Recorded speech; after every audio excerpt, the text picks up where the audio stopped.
Richard Greer here, CP Media Team. I'm here with Malcom Law, the famous Malcom Law from his High 5-0 challenge, and he's just done a marathon today. How'd you get on, Malcom? I had an absolute ball out there, thank you. Yeah.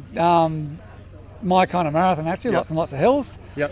And yeah, nothing like getting out on the tops, particularly with the wind blowing through your hair. Yes. It was pretty wild at the top there. So yeah, got the open ridges that I love, and got lots of running in the beech forest, which. Bit of a novelty now. I live in Monaco, don't get to run in beech forest very often. So Yeah, good. It's nice, isn't it? And the variation of all those things, eh? Yeah. It's always changing, and the trail it's gnarly in places, but a lot of it is just nice kind of gnarly. Yes. You can still run it. Yes.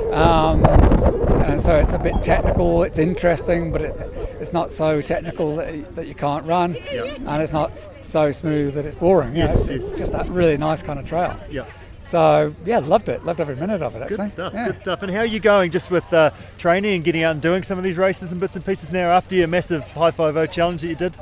Yeah, I'm pretty much back to normal. It took me a very long time to recover from that, and had all kinds of issues with chronic fatigue and such like. But yeah, I'm not competitive about my running anymore. Yep. I never was particularly competitive, even when I felt competitive. But yeah, no, for me it's all about the adventure. It's all about getting out, meeting people, discovering new trails, and there was some new trail for me today that I hadn't run before. Yeah, great. So yeah, if it gets me out exploring and meeting people and seeing beautiful New Zealand, then I'm a happy camper. Yeah, good. Yeah. And were you happy the whole way around, or were you battling a little bit out there? How'd it go? I was in my comfort zone most of the way. I went out deliberately determined not to smash myself. Yeah. So the only sort of maybe 5 or 10 minutes where I really struggled was on the reascent of Mount Oxford, okay, so the third huge hill of the day, and the bush line just would not come. I knew it was up there somewhere, and there was one last steep pitch to that bush line that I'd completely forgotten about from the way down. How do you go? Like, you're pretty experienced at doing all those sorts of things. So how do you, just mentally, how do you get through that in that period where you just is not coming? You just dig deep, don't you? Yep. You know it's coming somewhere. You know it's not that far away, so it's just keep plodding, keep moving forward. It'll come, and the worst thing you can do is to start throwing hissy fits and pushing yourself too hard, thinking you'll get there sooner. You just keep plodding. So it's kind of about being patient almost, isn't it? It is a little bit, yeah. And, my wife will tell you what a patient person I am. And any advice for anyone else that's looking to turn up and do this event? What would you say to them? I'd say come and give it a crack. It's I think it's a bit of a well-kept secret, this one. And Kerry says at the briefing in the morning, welcome to New Zealand's toughest marathon. Yeah.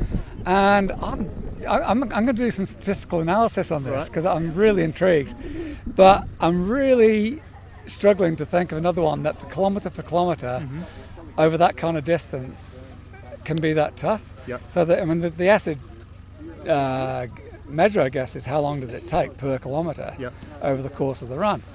And I thought Shot Over Moonlight might be right up there. Yeah, it's certainly one of the toughest.